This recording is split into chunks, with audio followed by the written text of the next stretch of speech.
Olá, queridos! Como está você? Como vai a sua vida, a sua família, a sua fé? Espero eu que esteja tudo na santa paz do Senhor Jesus. Mais uma oportunidade, nós estamos aqui para dar continuidade à gravação da série de vídeos que nós vemos fazendo sobre as alianças de Israel e mais voltada para aquelas alianças que têm relação escatológica. Devo gravar mais outros vídeos sobre a aliança da terra de Israel. E hoje eu estou aqui para gravar o segundo vídeo das outras 4 partes que ficaram faltando eu falar. No vídeo anterior nós falamos das 3 primeiras partes que se divide a aliança.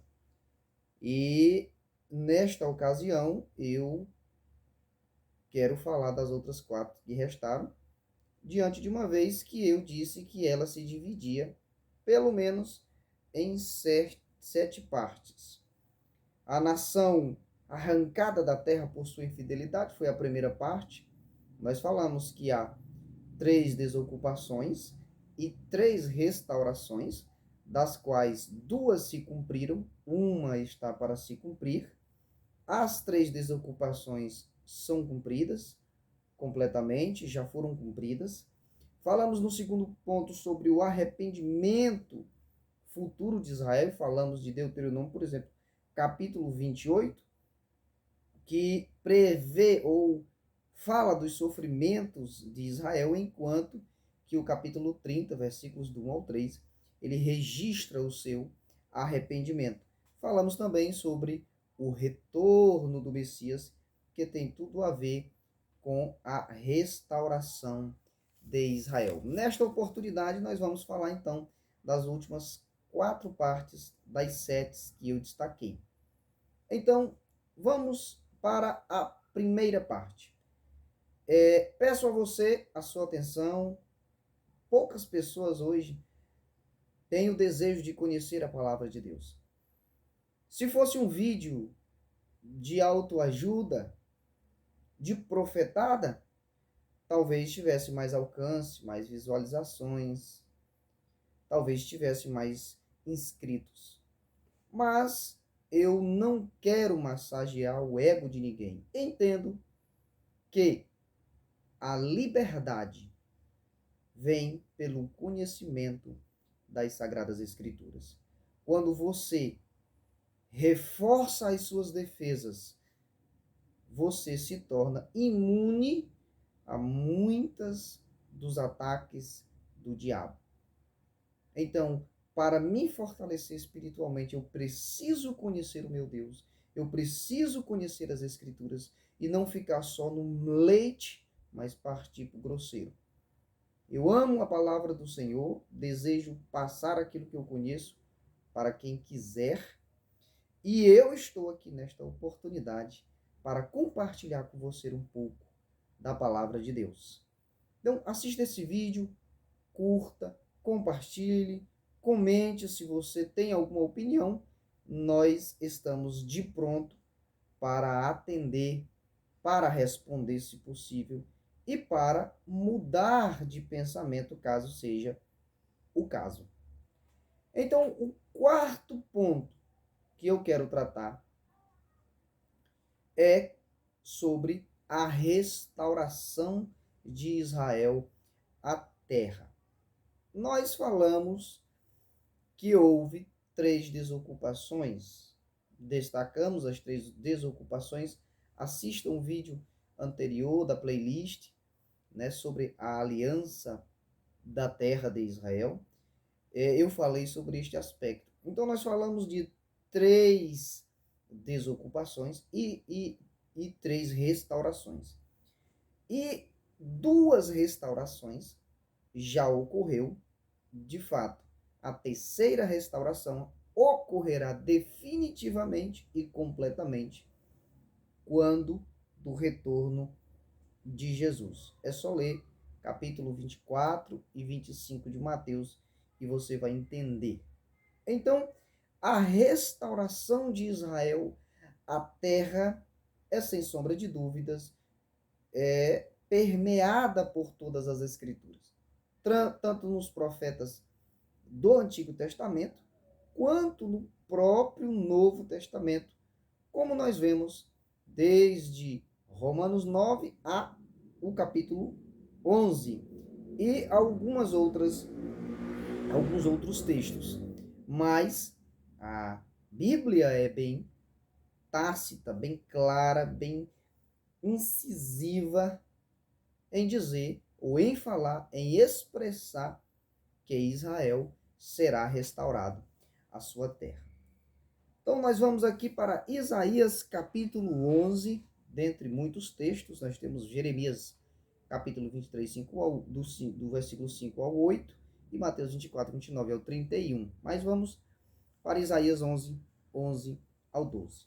Diz assim: E há de ser que naquele dia o Senhor tornará a pôr a sua mão para adquirir outra vez o remanescente do seu povo, que for deixado da Síria, do Egito, e de Patros e da Etiópia, e de Elão, e de Sinar, e de Ramate, e das ilhas do mar.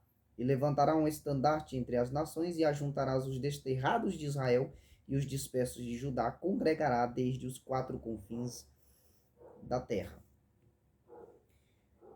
O texto de Isaías 11 começa da seguinte forma. O versículo 11 diz: E há de ser que naquele dia. Qual dia? Bom, nós temos que olhar então o contexto anterior. Os versículos anteriores, ele vem falando sobre um renovo, um rebento do tronco de Jessé.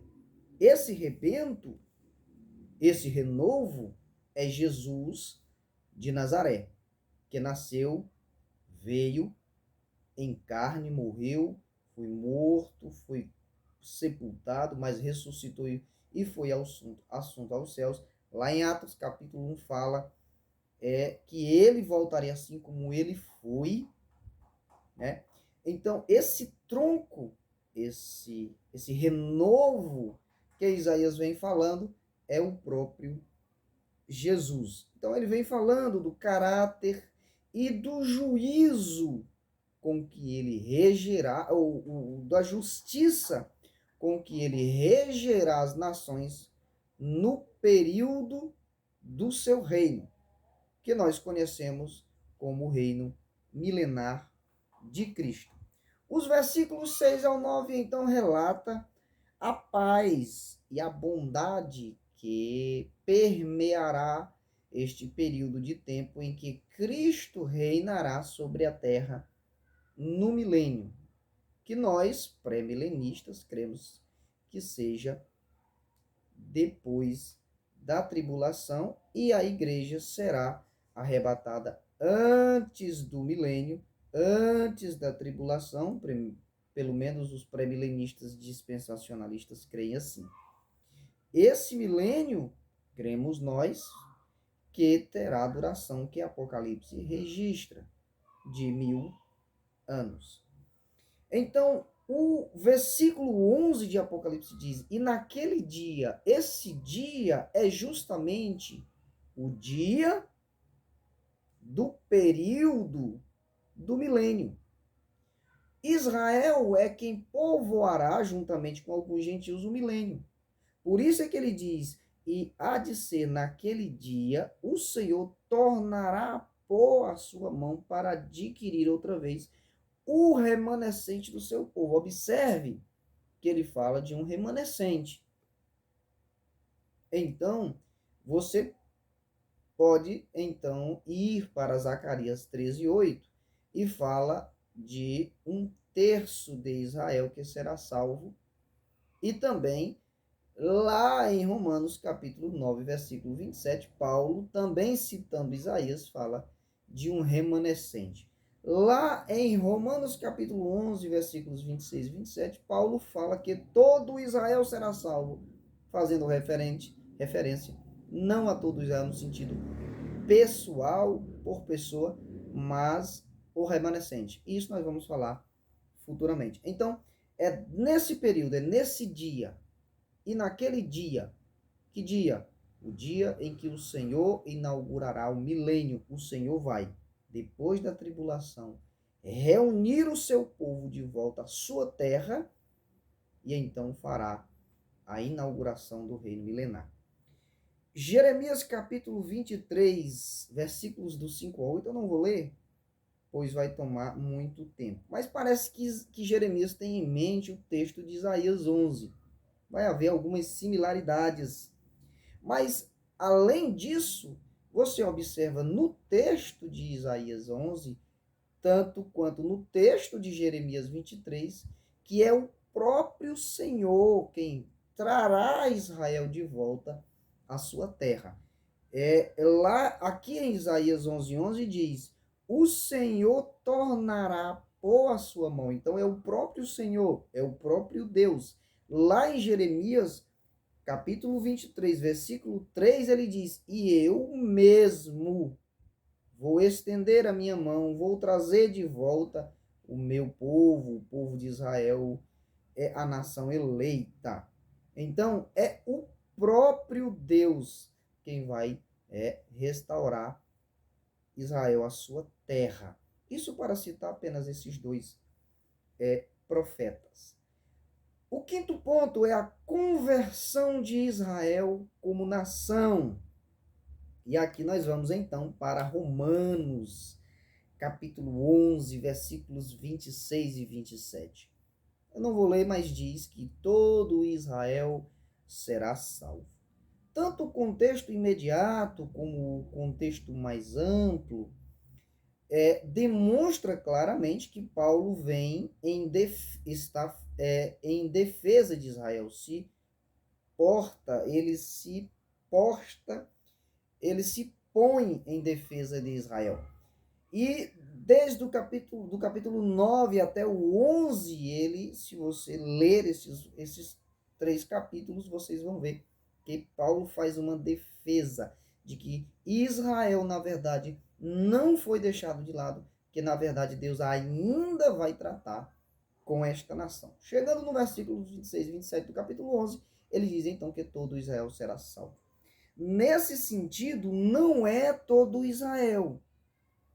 Não no sentido pessoal, ou seja, não é cada pessoa de Israel, só porque é israelita, é que serão salvos. De forma alguma. O texto não diz isso. Quando Paulo se refere a todo Israel, o todo na Bíblia nem sempre é todo. Por exemplo, e digamos um exemplo, toda a Galileia foi ter com Jesus, e não foi todas as pessoas, mas de todos os segmentos.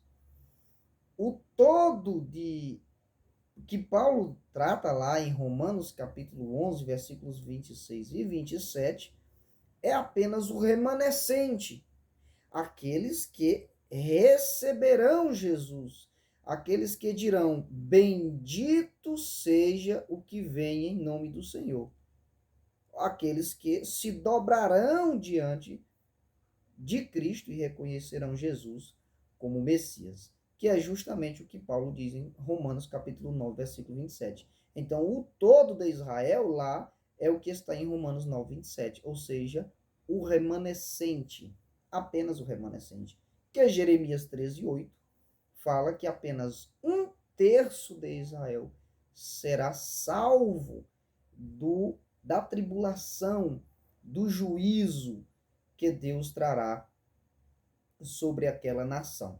Zacarias fala de um aperto, de uma provação que Deus vai fazer com Israel, né, que é justamente o período da grande tribulação, que para revelar quem são os remanescentes. E este período revelará apenas 1/3 daqueles que realmente receberão Jesus como Messias. A sexta parte é o julgamento sobre os opressores de Israel. E aqui, tanto aqui como Ezequiel, capítulo 25, vai ser tratado sobre o período em que Israel tanto Israel como as nações que são inimigas de Israel sofrerão o juízo, né? Os juízos das nações gentílicas e o juízo dos bodes e dos cabritos, né? De Mateus capítulo 25. Vamos então para Mateus capítulo 25, versículo 41. Diz o seguinte: Mateus 25, 41.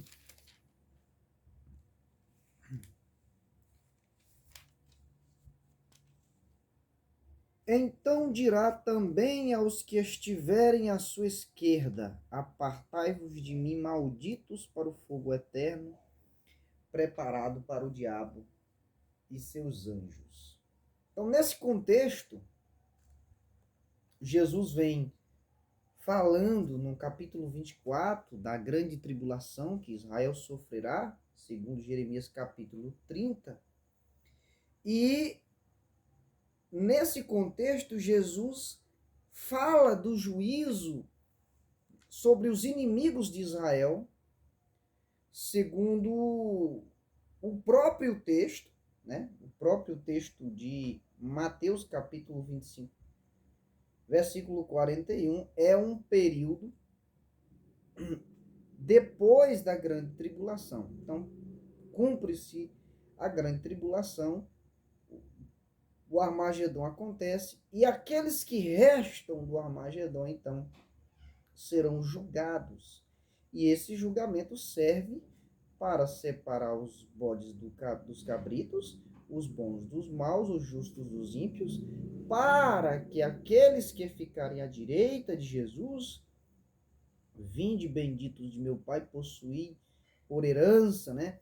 E a esses que Jesus disse, vinde benditos de meu Pai, esses povoarão o milênio. Não só os judeus, mas gentios convertidos a Cristo durante o período da grande tribulação.